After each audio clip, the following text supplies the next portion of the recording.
Good afternoon, everyone. Welcome to the Rancho Mirage Library and Observatory. This is our 14th Rancho Mirage Writers Series event, and I'm very happy that Doug is joining us today. My name is Aaron Espinoza, and I am the Library and Observatory Director, as well as the Executive Director of the Rancho Mirage Writers Festival. Thank you. Our Writers Festival is always looking for new opportunities to give back to our community. In addition to this particular Writer Series event, along with film clubs, book clubs that we host throughout the year, in addition to 2 short story dispensers that we are now putting in the emergency rooms at Desert Regional Hospital, as well as Eisenhower Medical Center. For more information on these clubs and other givebacks to the community, as well as today's lecture, plus 200 videos from our Writer Series events and the last 3 years Writers Writers Festival are on our website. So you can join those at www.rmwritersfest.org.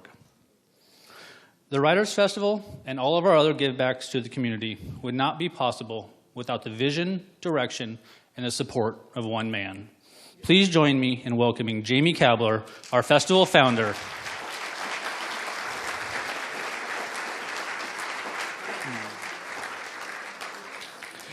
Douglas Brinkley is the Catherine Tazanoff Brown Chair in Humanities and Professor of History at Rice University, a CNN presidential historian, and a contributing editor at Vanity Fair.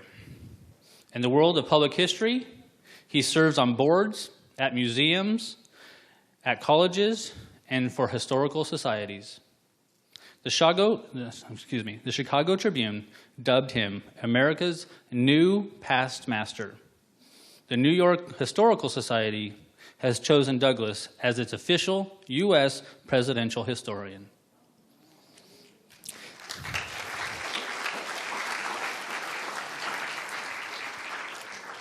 As the 50th anniversary of the first lunar landing approaches, Douglas takes us on a fresh look at the space program, President John F. Kennedy's inspiring challenge, and the America's race to the moon. Please join me in welcoming Douglas Brinkley.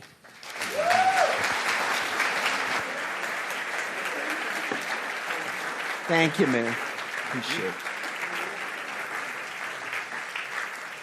Well, good afternoon. I'm honored to have such a nice crowd here. I have a feeling the free book was the lure, but I'm hoping that my oratory will leave you glad that you came. Jamie, thank you, thank you, thank you. It's just amazing. I hope you all by now know that Rancho Mirage has become an epicenter for books, and that the festival here is the best in the country. It's the most exciting and innovative.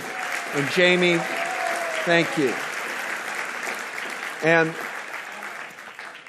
I say that as a veteran of many of these festivals. I've been far and wide, and there's nothing quite as special as coming here. Look, the idea, first off, I'm just kind of like a precursor here for this summer, because come July, you are all going to be hearing about 50 years of Apollo 11. And people of a certain age, it's going to be, where were you when Neil Armstrong just started going down the ladder of the Eagle and said those famous words, "That's one small step for a man, one giant leap for mankind." Armstrong wrote that line himself, and he test marketed it only on his brother at a kitchen table. Brother gave him a thumbs up, and Mr. Armstrong went with it. That was one of the many things I had learned from talking to Neil Armstrong. I was tasked by NASA to do his official oral history, in which I did in 2001. He was incredibly media shy for real reasons. One was his boyhood hero had been Charles Lindbergh, who had gone across the Atlantic in 1927, only to have his baby kidnapped and fall into kind of disrepair of a family life. So Armstrong was very skittish about celebrity culture. But also he just felt that 400,000 people put us to the moon. People in the Navy and Army and Air Force, Marines, people in the universities like Caltech, University of California, places where I teach, Rice University, Purdue University, where Neil Armstrong went, MIT. We were all in it together going to the moon. And Armstrong always wanted to say, I've had enough spotlight on me. What about all these contractors and subcontractors in the aerospace industry and the like? But he turned 70 years old, and he owed NASA an oral history, and I got to do it. It was a big thrill because I grew up in a little town in Ohio called Perrysburg, not too far from Wapakoneta, where he's from. And in fact, my interview with Armstrong was slated for late September 2001. And I thought it would be canceled due to 9/11. I was watching the buildings collapse, and I called George Abbey of Johnson Space Center and said, well, are we going to have to reschedule this? And he said, Neil Armstrong doesn't reschedule anything. He will be there as the appointed hour. And lo and behold, he flew his own plane in because there's public airspace had been shut. And I watched him land, walk out. I spent 8 hours with him, got to ask all questions. Then he flew home to Cincinnati again. And that got me hooked on doing this book, American Moonshot. The astronauts of my childhood were a big deal. Growing up in Ohio, people like John Glenn were a hero. I learned all of their names from the Gemini, Mercury, Apollo missions. I had NASA memorabilia. And add to that, I teach now at Rice University. And Rice is in Houston. The land of the Manned Space Center there in Houston used to be Rice University land. And when John F. Kennedy came to my campus on September 12th, 1962, he showed up in a stultifying heat. If you look at it on the film, you'll see everybody fanning themselves, trying to stay cool. 35,000 people in a football stadium. And that's when Kennedy gave that speech to say, we choose to go to the moon not because it's easy, but because it's hard. And in this incredible speech at Rice in '62, he connects all of us to public discovery, the importance of science in our life, the importance of exploration in general, that the astronauts were the new Columbuses, the new Magellans, the new Lewis and Clarks. Remarkable oration by Kennedy. And when he walked off the stage, there in the front were all the NASA people and DOD folks. And Kennedy said about going to the moon, he looked at them all, he said, all right, now you guys figure out the details. He wasn't kidding. We had no technology to get us to the moon. So one seminal question I answer in this book is, why in God's name did we do this? What made JFK put his entire so-called New Frontier agenda on this number of going to the moon by the end of the decade and bringing the astronauts home alive? It cost $25 billion of taxpayers' money in those days. Today, that would be about $185 billion. And this is massive public expenditure. At NASA, people used to say, no bucks, no Buck Rogers. And so I started asking what brought Kennedy to this conclusion. I knew, obviously, the Cold War race with Russia. We all know that. But I wanted to bore down on it. And the story begins with JFK's childhood. He's born in 1917 in Brookline, Massachusetts. And by the time he's born in 1917, he's only 10 years old when Lindbergh goes up, and everybody's talking about the skies. Everybody's looking up. All the newspaper articles are about aviation. I mean, the Wright brothers aren't until 1903.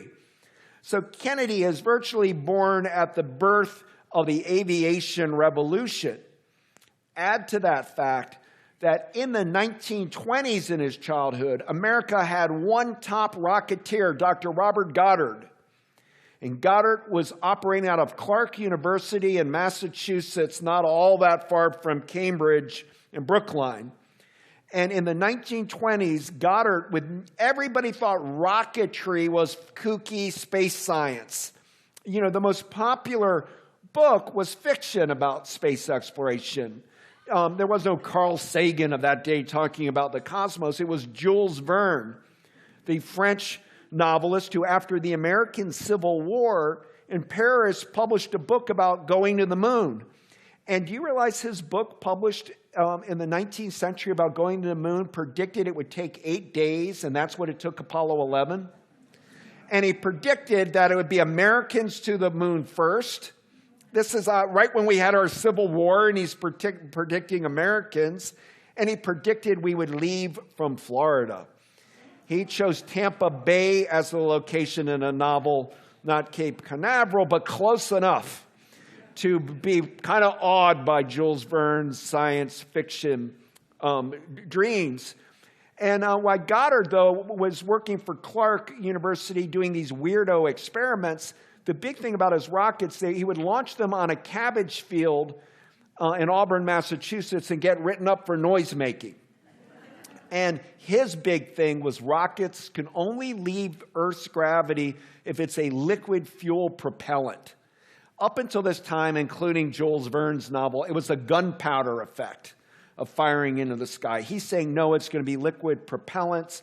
He did all these experiments, but he was mocked by the New York Times. It stung him dearly. Later, on 1969, when Neil Armstrong went to the moon, the New York Times published an apology to him. Honestly, that many decades later, they publicly did, because they had called it kooky science. His ego got wounded. He's being written up and harassed in Massachusetts. And Goddard moves to Roswell, New Mexico. All of those cowboys and ranch hands were not nuts that they saw aliens. They saw Goddard's crazy rockets going into the sky. And he ended up unable to get funding. We had no real interest in missiles and rocketry in America, but one genius out there in the middle of New Mexico. You know where they had a lot of rocket geniuses were Nazi Germany in the 1930s. It started with the Weimar Republic, but the Germans invested mightily in rocketry. FDR thought it was sci-fi stuff and did not put federal expenditures into a missile program. We didn't use missiles in World War II. You know who did? Germany. And their rocketeer, who's similar, back some of the science on Goddard. They're similar in some of their engineering thoughts on astrophysics and the like, but it's Dr. Wernher von Braun.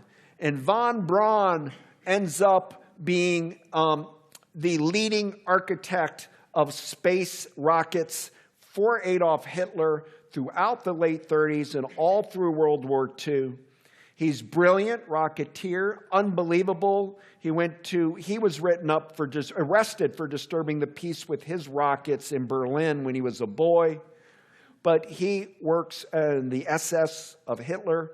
It works in the most top secret of all Nazi bases, which were developing Hitler's vengeance weapons, V1, V2, V3.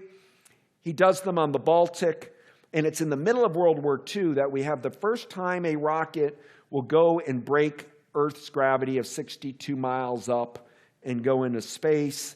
And he now develops particularly the V2 weapon, which has an arc of a missile of 210 miles.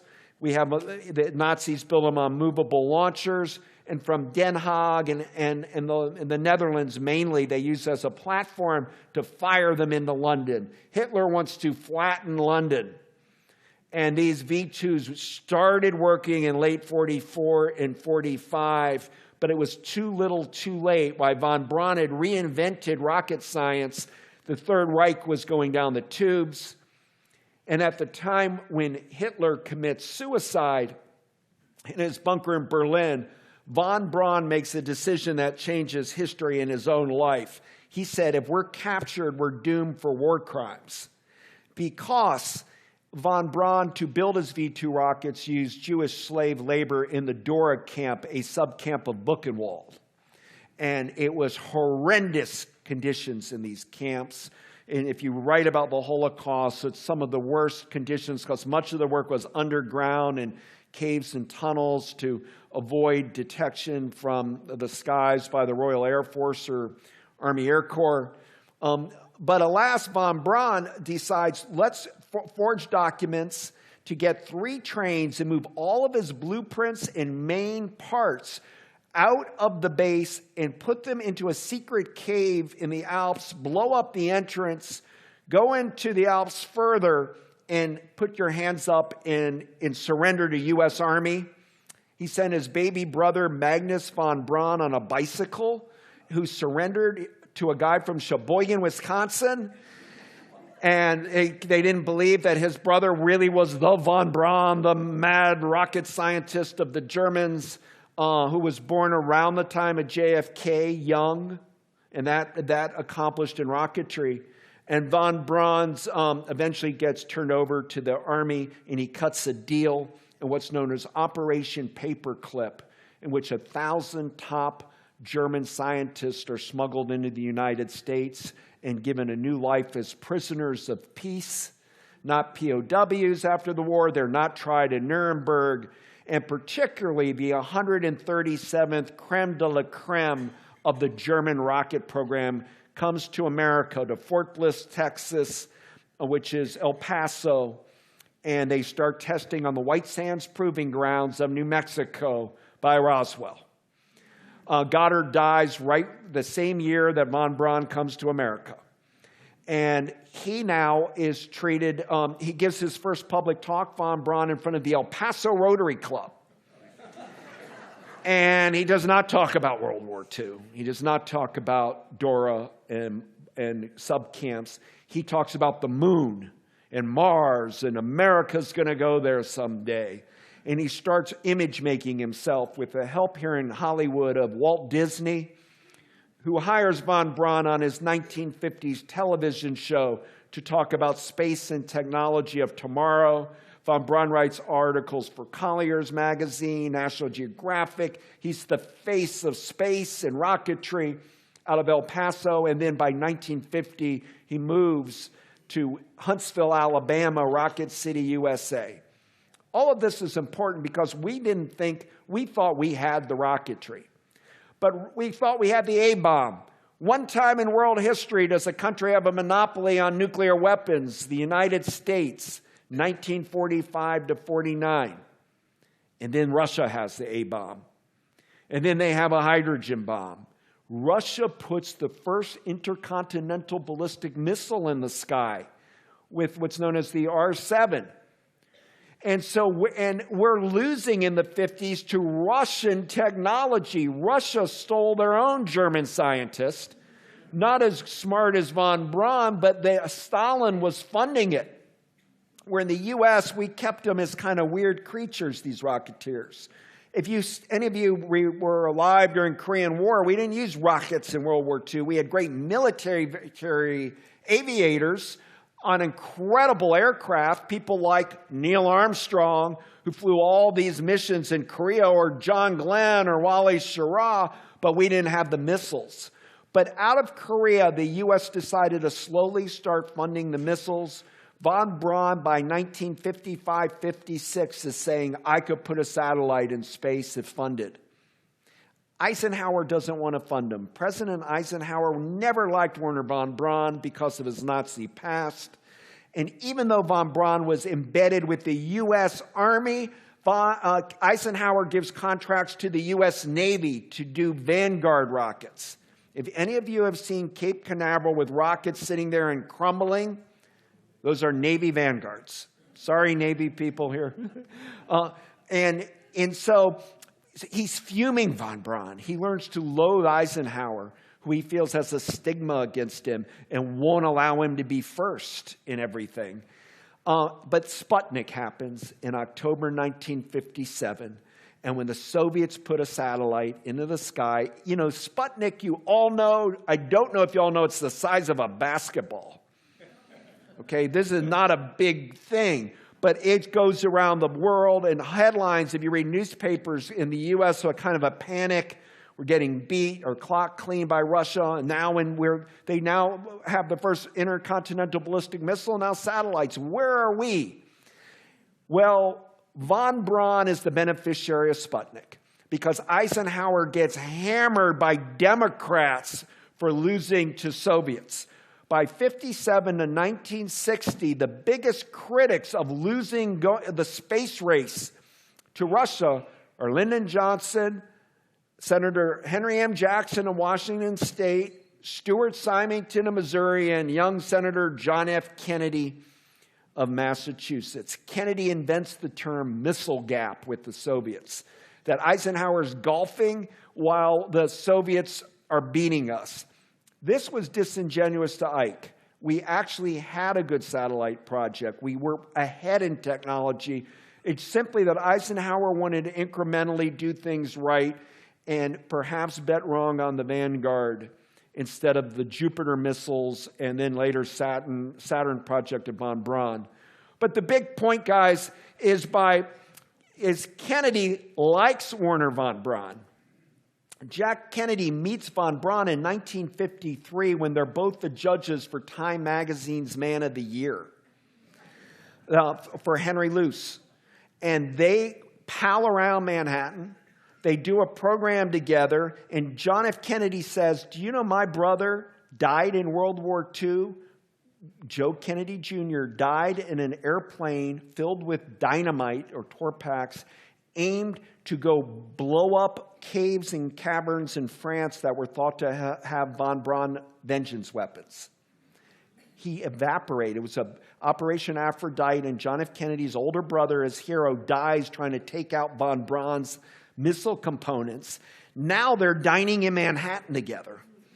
And he's telling von Braun all about how his brother died, but now you're on our team, and you're an American. And they pick Konrad Adenauer as Time's Man of the Year, the West German chancellor. It's important to understand why Kennedy's playing ball with a former Nazi, but by 53 in America, we were saying good German, bad German. West Germany's good, East Germany's bad. And von Braun, due to public profile, fell into the good German camp. He becomes a naturalized citizen. And when Sputnik happens, he's saying, let me put satellites in. Let me get in the game. And Jack Kennedy runs on all of that type of von Braun energy. In 1960, he wins the Democratic nomination for president at the Los Angeles Coliseum speech, which is being reopened in a special way this fall. But Kennedy's big thing, guys, was in his debates with Richard Nixon, Vice President Nixon, Kennedy at one point tells Nixon, you told Khrushchev last year that America is #1 in kitchen appliances and we have color TV. Well, I'll take my TV in black and white. I want to be #1 in rocket thrust. In another debate moment, Kennedy says to Nixon, if you're president, I envision a Soviet flag planted on the moon. I want an American flag planted on the moon. From that period of Sputnik 57 to Kennedy saying that in 60, NASA's created in 1958 by Eisenhower, spurred a lot by LBJ in the Congress, Senate, and NASA's civilian space. We may be doing missiles for military purposes in the Cold War, but going space exploration is for science and peace. We created the Mercury 7 astronauts, and these were going to be the first Americans, maybe humans, in space. That's what Kennedy inherits when he beats Nixon, when he gives his astronaut inaugural. But lo and behold, in April of 1961, the Soviets have yet another first. Yuri Gagarin becomes the first human in space. And it happens, he's a Russian, and it's happening on JFK's presidential watch. And Kennedy's livid. He tells Hugh Sidey of Time Magazine, who happened to be in an Oval Office meeting, he hears Kennedy blurt out, I don't care how we do it. I don't care if you know or you. How we've got to leapfrog Russia. Kennedy loves the word leapfrog.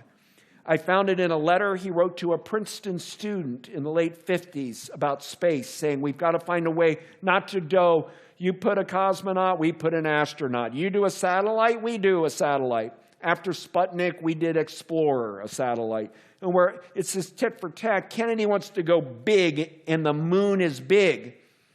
But after Gagarin, he sends up right after it, weeks after, as a counterstatement, Alan Shepard, New Hampshire, a descendant of family that was on the Mayflower, one of the rough and ready pilots. Alan Shepard goes up, guys, 15 minutes. That's what but he's an American in space, comes down, and he is a TV god. And you know who really loves that? John F. Kennedy. Kennedy loved TV. And Kennedy's invented the press conference for TV. And Kennedy's scratching his head. Can you believe the ratings that Alan Shepard got? Honestly, it's like, wow. So if I can keep putting these guys up, and I'll bask in the Kennedy Space Corps. And so May 5th is Alan Shepard. It's May 25th, 61, the same month that Kennedy shocks people, goes to Congress in the middle of the afternoon, calling a joint session of Congress to say we're going to put a man on the moon by the end of the decade and bring him back alive. And the moonshot becomes the driving force of American exceptionalism from 61 till 69 with an Apollo 11. The big thing that's shocking is how many people fell into it. Congress said, let's do it, let's win, let's beat them.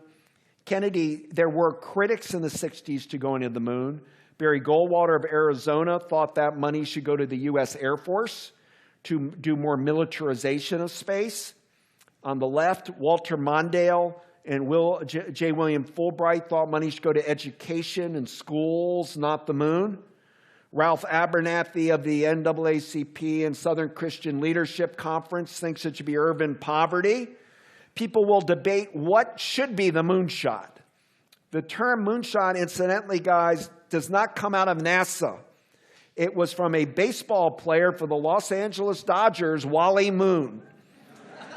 And in late 50s, Wally Moon would hit these towering home runs in which Vince Scully, radio announcer, would say, there it goes, it's a moonshot, over the right field fence.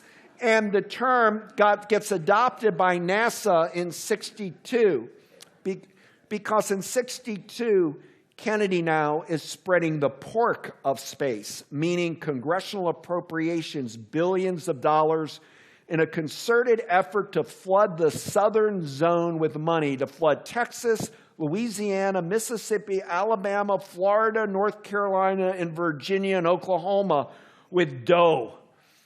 Because FDR famously built the Grand Coulee Dam and other dams and highways and bridges, WPA and the Tennessee Valley Authority.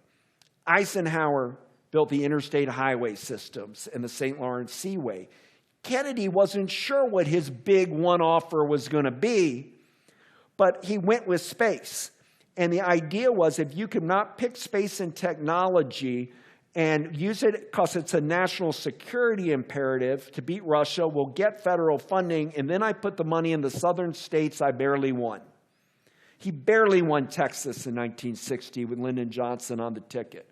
He barely won southern states, and in 64, it was thought he would lose them because of his civil rights agenda in Ole Miss, University of Mississippi with James Meredith, and showdown with George Wallace in Alabama. So billions of dollars are being put into those southern states as a way for Kennedy politically to try to hold off that region and keep it in the Democratic court. Remember, this is pre-Civil Rights Acts of 64 and 65, so the South was still Democratic, but barely. And it works. The amazing thing is, all you got to know is follow the money, guys. You hear that about Watergate and Nixon, and you follow the money, follow the money. You follow the money of space, and it tells the big story. You know who was the head of the Congressional Space Appropriations? Congressman Albert Thomas of Houston, Texas. You know who's the head of the Senate Space Committee? Robert Kerr of Oklahoma. You know who head of NASA James Webb worked for right up until he was hired to run NASA for Kennedy? He worked for Kerr and Kerr-McGee Petroleum in Oklahoma. This is the politics, and the money comes in, and the Southwest engulfs South for all of this, and George Smathers, the senator of Florida and all. What's amazing is that it works because I started my book thinking, you know what, going to the moon is the beginning of the modern technology we're all enjoying. That it's the NASA 60s, and then there's the spin-off of technology NASA invents or at least makes applicable to our lives. GPS, CAT scan, MRI, kidney dialysis machines, heart defibrillators, foldable walkers, somebody might have come on today. These are all emerging out of NASA's tech corridors, pouring money into innovation in space medicine and rocketry and anti-icing for airplanes and on and on. So the 60s is about NASA tech, which then by the 70s becomes Silicon Valley. And today you're looking at the privatization of space of Musk and Elon Musk and Jeff Bezos and Branson and others, and it's a fertile field. The big thing, though, isn't just what triggered both NASA and Silicon Valley is an invention at Texas Instruments in 1958, the computer chip. No computer, no moon. Kennedy's inheriting radar out of World War II, computer chip, and NASA's the first serious entity to adapt computer technology into the real-world applications and R&D it out. But as for going to the moon being this sort of 60s tech thing, it is that. But it is also the last act of World War II. All of the engineers and key rocketeers worked in World War II. And it kind of luckily, weirdly got grandfathered in the Apollo project, meaning that everybody took risk back then. You die. John F. Kennedy's brother died. Kennedy almost died. JFK and the PT-109 said death and risk was all about. So these astronauts that we honor, they were really brave, guys, honest. If you look at the capsules that are being thrown up there, and they're put in there, Neil Armstrong would tell me we had a 50-50 chance. The Apollo 1, the first Apollo mission in 1967 blew up at Cape Canaveral, and 3 astronauts died. Gus Grissom, Ed White, and Roger Chaffee on a test. I write about a guy nobody's ever heard of, Victor Prather, who they did just a simulation test to make sure they dropped him into the water, and the suit they put had a leakage in it because they didn't do the space suit right, and he drowned to death. And JFK has Prather's widow and children appropriately spends an afternoon with them at the White House. Edwards Air Force Base, here you had people dying testing planes to a new limit. So this risk was of a World War II mindset, combining this new technology that developed in World War II in the late 1950s. JFK is a master salesman for space. I don't care if you're a Democrat, Republican, Independent in this room. I want you to believe me on one thing. That guy could sell space. Unbelievable speeches. I mean, everybody, he was able to capture the imagination of the public in a way that's really wild when you go back and really listen to all of them like I did. And to prioritize the moonshot, say we'll work towards it.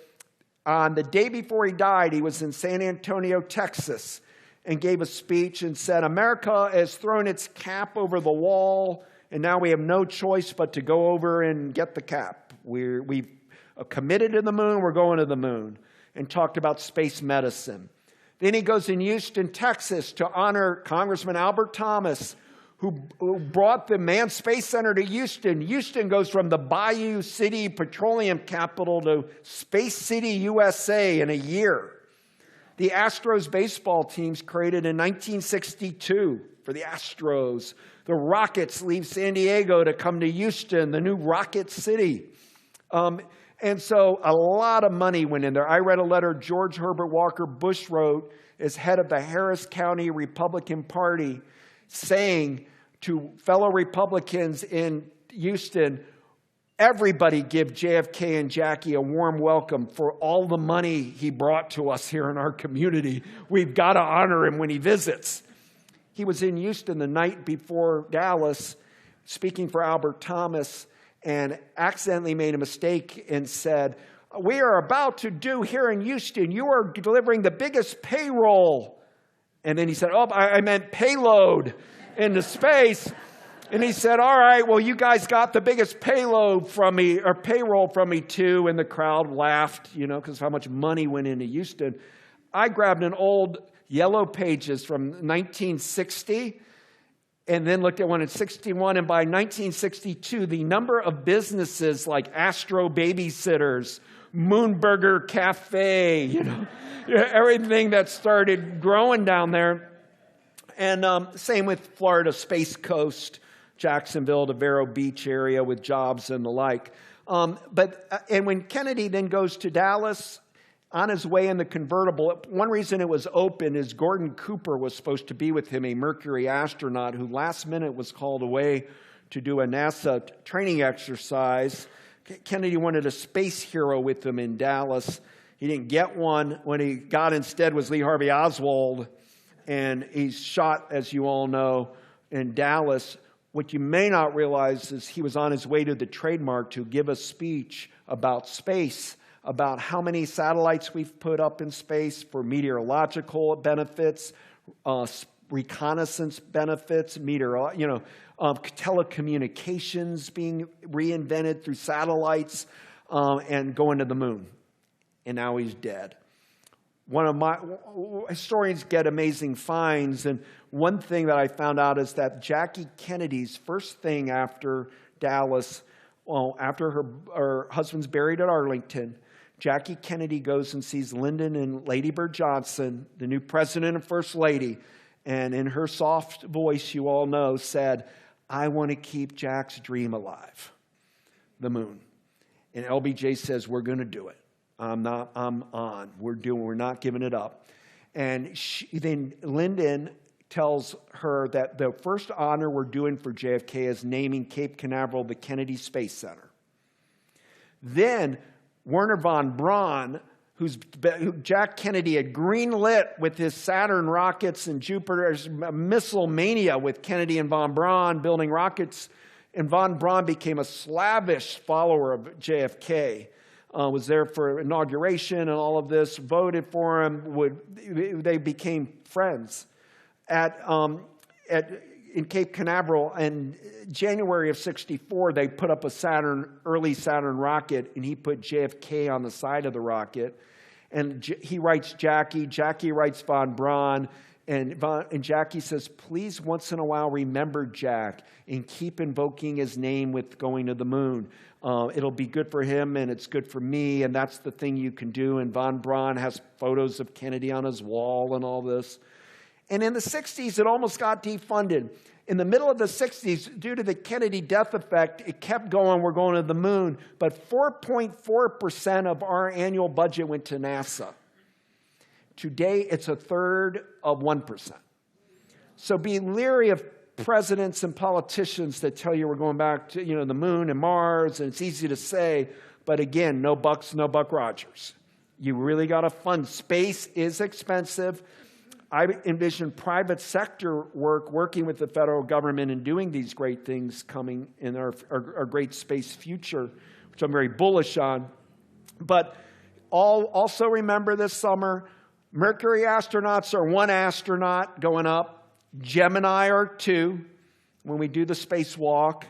And then the third are 3 astronauts with that lunar module that will land on the moon. When the big year comes, '69, we kind of just barely have gas in the tank to go on the moon with the Vietnam War and Medicaid and Medicare and all of our other expenses. Daniel Patrick Moynihan and Bill Moyers write and lobby hard Nixon to name the rocket the John F. Kennedy that goes to the moon. And here in Yorba Linda at the Nixon Library, there is a letter, a couple of them, but from H.R. Haldeman, some of you might remember, the White House Chief of Staff for Nixon. And he writes in them, "Do not do this. This is a liberal plot orchestrated by NBC News to Kennedy-ize space." And And then another one, it says, if you name the rocket the Kennedy, you are not being bipartisan. You will never placate the liberals. They will want to name the moon Kennedy. Nixon, I don't know whether Nixon took this advice from this, but whatever, he never mentioned Kennedy's name that whole summer. So we go to the moon and no mention of John F. Kennedy by the president. And Nixon did a great job of welcoming the astronauts back when they went into quarantine and all this. Very professionally done by Nixon on the summer of '69. So I'm not taking swipes at him at all. Politics is politics. But you know where they didn't forget JFK? The second we pulled up Michael Collins, Neil Armstrong, Buzz Aldrin, and we were safe, that very moment, on the big screen where that photo of the Earth is, they put in giant letters, Kennedy's Moon Pledge of May 25th, '61, and underneath it, it said, task accomplished, July 1969.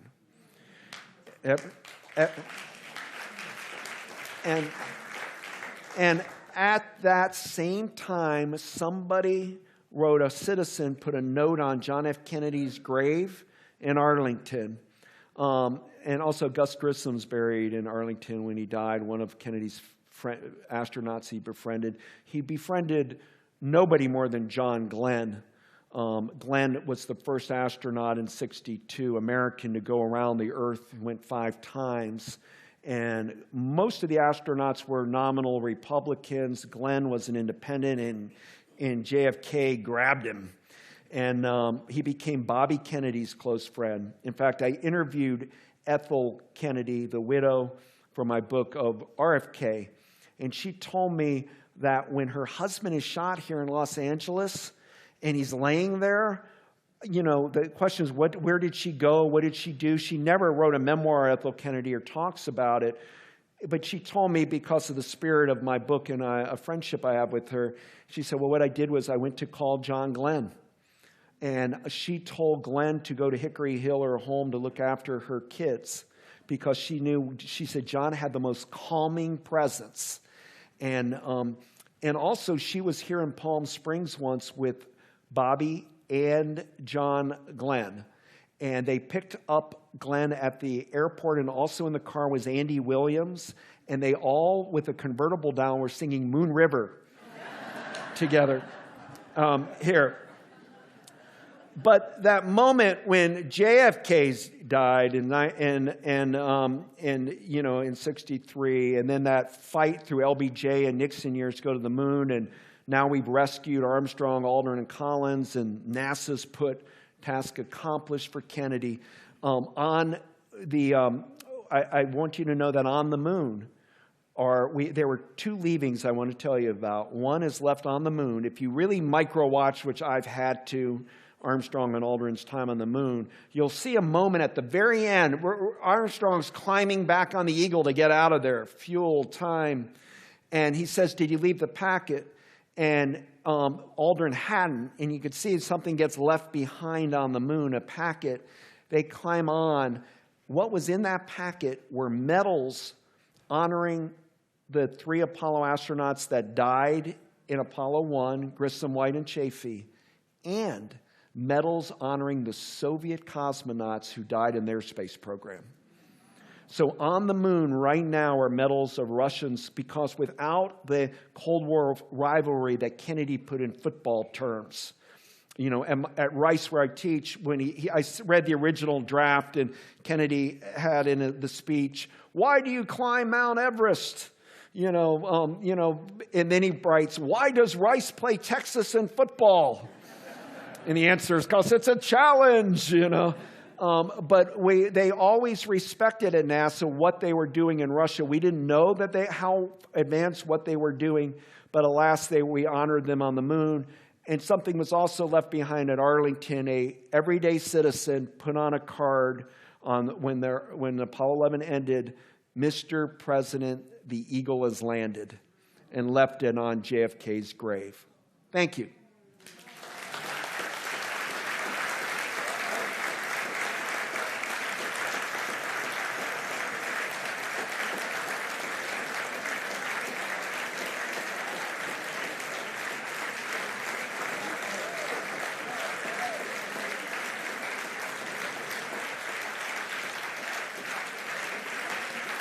Thank you. Thank you, thank you. We left just enough time for a couple of questions, and we have a microphone here, correct, in there. So if anybody wants to ask a question, I'd be more than glad to help you. We purposely left 15 minutes here for a Q&A. Yes, sir. I'll repeat the question in the back.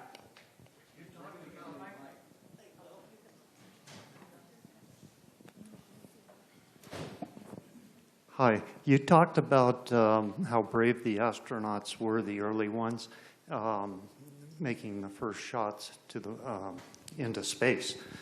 And there was one of them, and I don't recall the name, that actually waiting while on hold, waiting to go into space, he fell asleep while they were in a hold. Do you know which one that was? Yeah, I mean, we had Alan Shepard try to get himself as relaxed as possible because he got delayed a lot. He's finally would nod off a little and then famously said, "Light this candle," because it was waiting so long there. And of course, there's also problems with going to a bathroom in all of these early pace things. I was on a program with Kathleen Sullivan, the first woman spacewalker, and she was telling me that her most asked question in high schools where she goes is, how did you go to the bathroom in space? But one of the things I need to tell you is that there were women, and these were all men, but there were 13 women trained, the Mercury 13 women astronauts, all test pilots, all trained, all passed all their endurance tests by Dr. Randy Lovelace in New Mexico. They were queued up and ready to go, and NASA, Kennedy administration, and later Johnson administration nixed it on only the ground of gender. It was part of a chauvinistic era, and even though these women were almost there, they got denied it. The good news is, well, the bad news is the Soviets beat us. They put the first woman in space. But in 1983, we had Sally Ride, and Sally Ride is now a name that kids know all over, like Rosa Parks or something. Everybody knows her, the first American woman in space. Since then, women go up all the time. The glass ceiling isn't just broken for women in space, it's shattered. There are women in the private sector, federal sector, military. There are so many women that are prepared, and it's actually a very robust area for young women to go into because, you know, every ounce counts when you're going into space, and many women of shorter stature are perfect astronauts. But there's issues of blood metabolism and pulse, and that women are leading the charge right now in space. So Mike Pence said in Huntsville, Alabama, about 6 weeks ago that we're going to go back to the moon in 4 or 5 years. In order, if we do, to get people excited about it, you're going to have the first woman on the moon, because we haven't had that yet.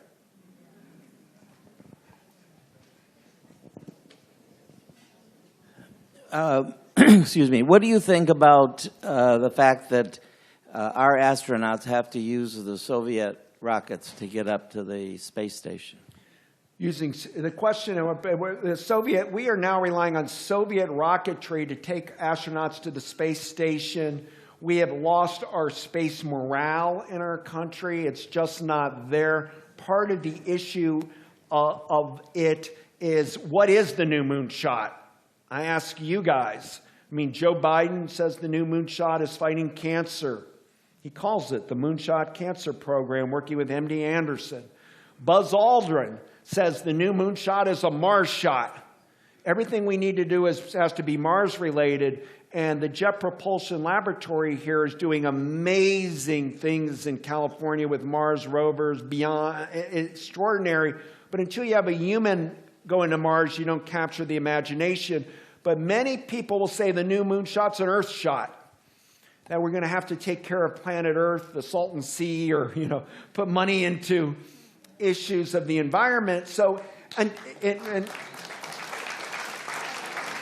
so we're not, you know, but the good news is the lure of going to the moon is that Americans can do big things short of war if we all pull together in a bipartisan era when we use our best scientists, great universities, private sector companies, in this case Boeing and McDonnell Douglas and Grumman, and today there's new ones, working in a concerted effort with the federal government. We can move mountains and do big things. So what's neat this summer about the 50th isn't just the feat of being on the moon, which is spectacular, but this idea that we did it. America did it. It's our can-doism that now we can tackle problems in the future. That's one of the great legacies of the Apollo program. After Apollo 11, the TV ratings started going downwards. Apollo 13 was almost a disaster. You've probably all seen the Tom Hanks movie. It's a great film. But after that, Nixon got skittish, canceled the last Apollo missions. And there's only periodically do we get really excited. Maybe when the Mars rover landed, maybe when we got film footage, maybe when John Glenn went back in space, Sally Ride. But a new generation thinks of the Challenger disaster and the risk in space, and we're more risk adverse. And so we haven't gotten there yet. So the energy isn't with the Soviet or Russian rockets, but some of the private sector in America is really moving things forward in this area and in aerospace right now. It's actually a hugely exciting field. Yes? Yes, hi. I was wondering, how close was the Soviet Union to getting there first? What a good question. We now know since 1991, when the Soviet Union dismantled, from documents that they were going to the moon throughout the 60s. I give credit to James Webb of NASA, who caught a lot of flack saying the Soviets really are going to the moon. The thing we didn't know, guys, was Nikita Khrushchev, I quote his son, Sergei Khrushchev. Sergei asked his father, can we go to the moon with Americans? Because JFK taunted the idea of joint space, and Khrushchev told his son, we can never go to the moon with America. It's like, why, Dad? And he said, because then they'll know what we don't have. That Khrushchev was bluffing a lot, and he didn't want it. We were much more transparent than Star City and what Soviets were doing in Kazakhstan. So that was one thing.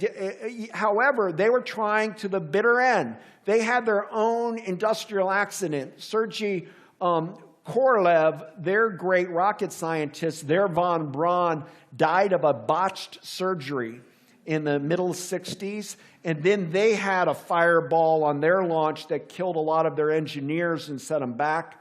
But when Neil Armstrong went to the moon that same year, they were an inch away from putting tortoises on the moon. The Soviet Union did not worry about animals. We were always worried about putting anything up, a living creature, you have to bring them back. Their dog, they put the first creature in space with the dog, but the dog dehydrated and died in space. Or there was never even a plan to bring the dog back. There's no PETA in Russia. They didn't have that pressure that we would have on animals.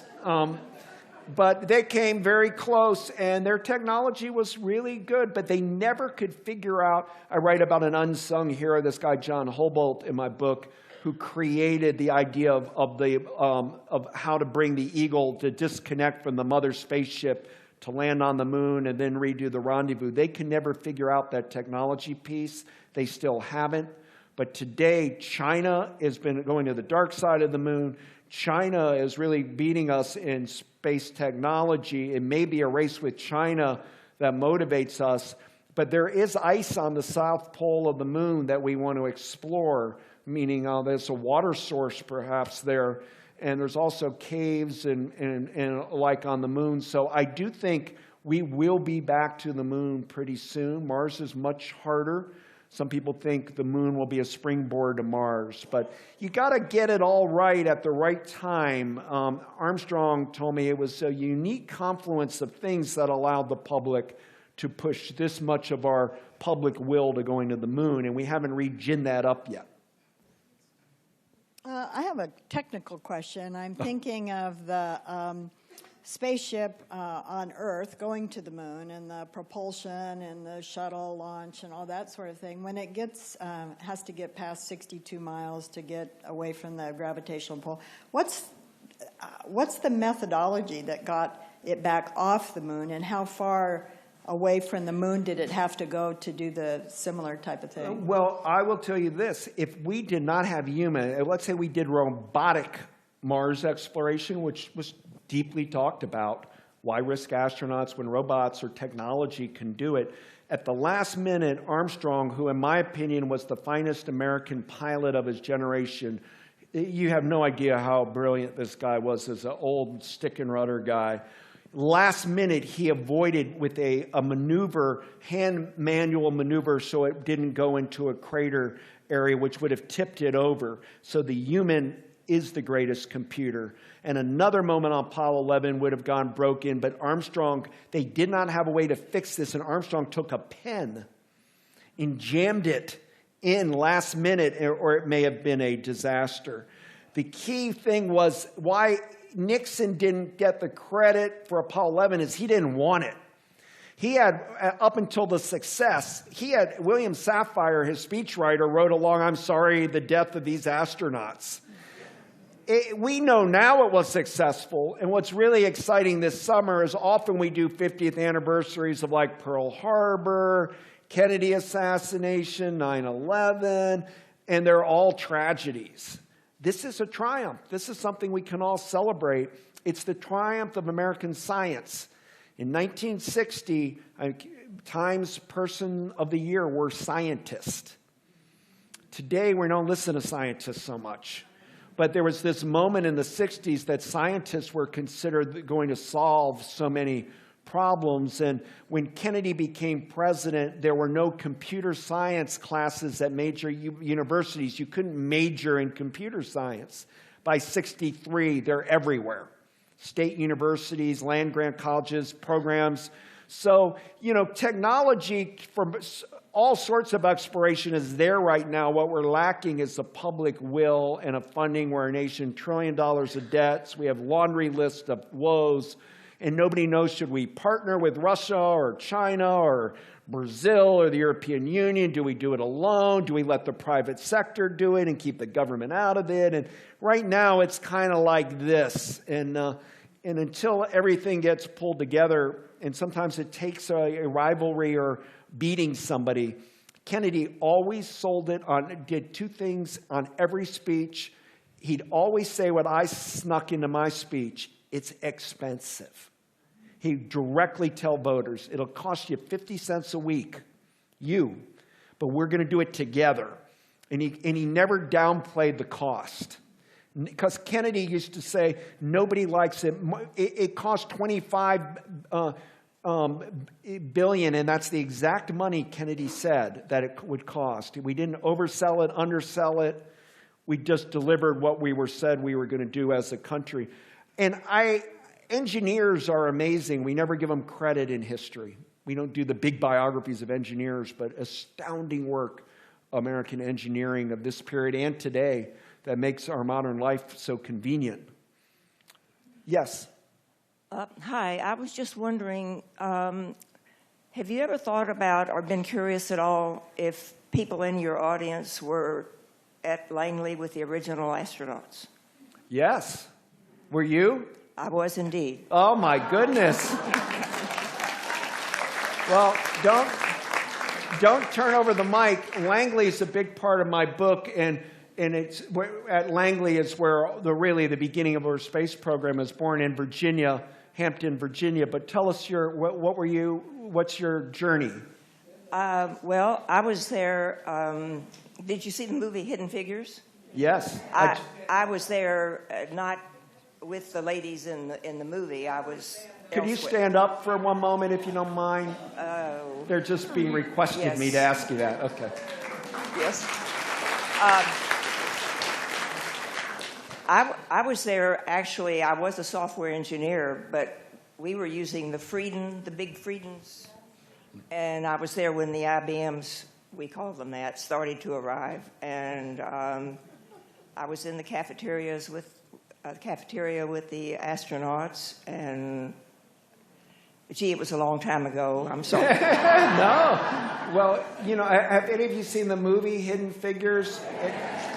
It's a great film, and the book is great. So read the book, and the amount of the mathematicians, and before we had this computer technology, Langley was where the mathematicians, many of the best ones, were at, and some were math teachers in World War II were hired during the New Deal, World War II period to work at Langley, African American women, and so some of them are written about in that book in particular. But the amount of women contributing, including at MIT with computer technology, they're a group of incredible women. So thank you for your service to our country, and thank you. And let's give Douglas Brinkley a big round of... Thank you. Thank you. Thank you, guys. Oh, Thank you. no. Okay. I